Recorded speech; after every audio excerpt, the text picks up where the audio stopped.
बिस्मिल्लाहिर्रहमानिर्रहीम। Welcome to सरकारी job गुरु। दोस्तों, goods evaluator practice test number 2 की 3 वीडियोस आपकी इसी चैनल पर आपके मुंतज़िर हैं, आपके लिए शेयर कर दी गई हैं। और प्रैक्टिस टेस्ट नंबर 1 की भी 4 से 5 वीडियोस बनाई थी ताकि हर पार्ट में आपको ये टेस्ट मिल सके अलग अलग। अभी इसके भी 3 पार्ट्स हो चुके हैं। चौथा पार्ट आपके लिए जो आईटी स्किल्स है वो आपके साथ शेयर करते हैं, उसको सॉल्व भी करते हैं मिलकर आपके साथ। इससे पहले वाले क्वेश्चंस भी आपको यहीं पर सॉल्व करके आंसर्स के साथ आपको दिए थे। इसका पीडीएफ भी आपको मिल जाएगा, जिसको भी चाहिए ये नंबर स्क्रीन पर है, इस पर आप व्हाट्सएप करेंगे तो आपको इसका पीडीएफ भी मिल जाएगा। इंफॉर्मेशन टेक्नोलॉजी यानी आईटी स्किल्स के 10 क्वेश्चन हैं। Question number 41, which OSI layer is responsible for routing. तो 41 का डेटा लिंक, ट्रांसपोर्ट, नेटवर्क या सेशन। तो सी ऑप्शन सही है, नेटवर्क। क्वेश्चन नंबर 42 में कह रहा है which SQL command removes a table and all its data permanently. ठीक है जी, कि टेबल और उसका जो डेटा है उसको परमानेंटली रिमूव कौन सा करता है कमांड। वो 42 का डिलीट, रिमूव, ड्रॉप या इरेज। तो सी ऑप्शन इसका सही है, ड्रॉप।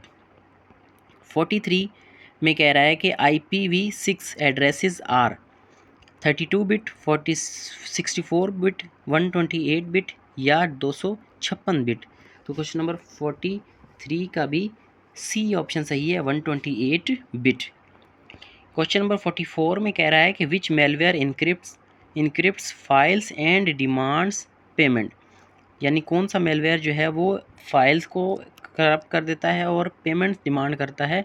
तो ट्रोजन, वर्म्स, स्पाईवेयर, रैंसमवेयर, जिसको हम वायरसेस कहते हैं। 44 में डी ऑप्शन सही है, रैंसमवेयर। इसके नाम से भी अंदाज़ा हो रहा है कि ये रैंसम मांगता है किसी काम के बदले। 45 में in Excel which function returns the largest value. कौन से फंक्शन से लार्जेस्ट आपको वैल्यू वापस आ जाती है, मैक्स, लार्ज, हाई या टॉप। तो 45 का ए ऑप्शन सही है, मैक्स। के आगे आप ब्रैकेट में कोई भी कॉलम वगैरह डालेंगे तो उससे आपको मैक्सिमम वैल्यू वापस आएगी, मिलेगी। 46, what is the full form of DNS. DNS की फुल फॉर्म क्या है।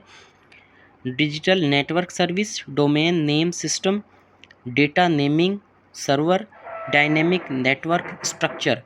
तो इसका 46 का बी ऑप्शन सही है, डोमेन नेम सिस्टम। 47 है which database property ensures a transaction is completed entirely or not at all.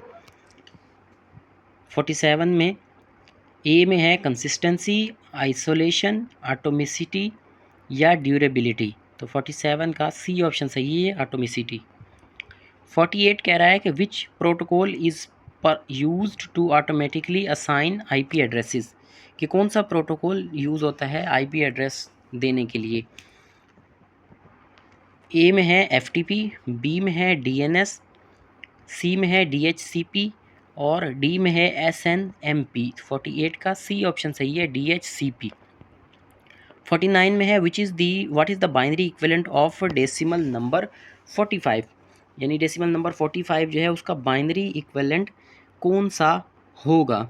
Binary numbers में सिर्फ 2 किस्म के नंबर होते हैं, 0 और 1। 45 को फैक्टराइजेशन के ज़रिए हल करेंगे, 2 से करेंगे पहले। 2 में से जो 22 टाइम जाएगा और बाकी सामने आ जाएगा। इसी तरह से 0 बचा तो वो सामने आ गया, 1 बचा तो वो सामने आ गया, इस तरह से करेंगे। तो 49 का जो सोल्यूशन है वो पहला है 1101101। क्वेश्चन नंबर 50 है which cyber security principle ensures information is accessible when needed.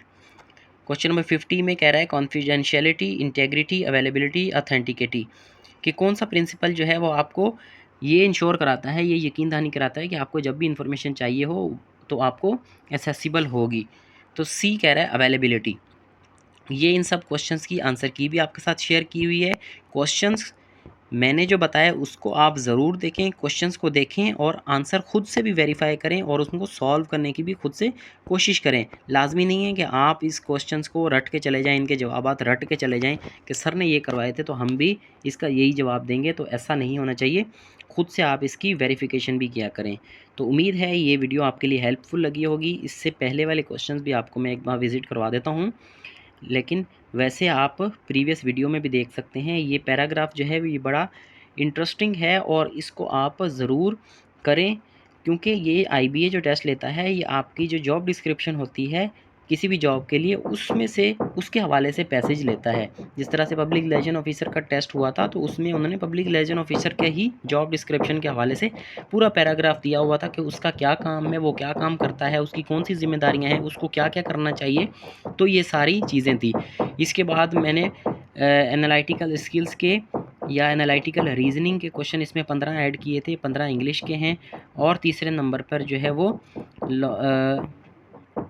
Problem solving skills वो या क्वांटिटेटिव प्रॉब्लम सॉल्विंग, उसके 10 क्वेश्चन थे और 10 आईटी स्किल्स के थे। तो इसकी भरपूर आप तैयारी करें, इंशाल्लाह यह टेस्ट आपका बहुत ही अच्छा होगा। 50% आपका एप्टीट्यूड है, तो इसमें आप अच्छे नंबर हासिल करें। और फील्ड तो आपको अच्छे से आती होगी, अगर नहीं भी आती तो आप उसकी भी अच्छी तैयारी करें। ये टेस्ट बहुत ही इंटरेस्टिंग है। इसमें क्वालिफ़िकेशन जो है वो बहुत ही रेस्ट्रिक्टेड है, कैंडिडेट्स जर्नल क्वालिफ़िकेशन वाले इसमें अप्लाई नहीं कर रहे होंगे, तो बहुत अच्छा चांस है आपको कि आप इसमें हाई स्कोर ले सकें। तो फिलहाल इतना ही। Thank you very much.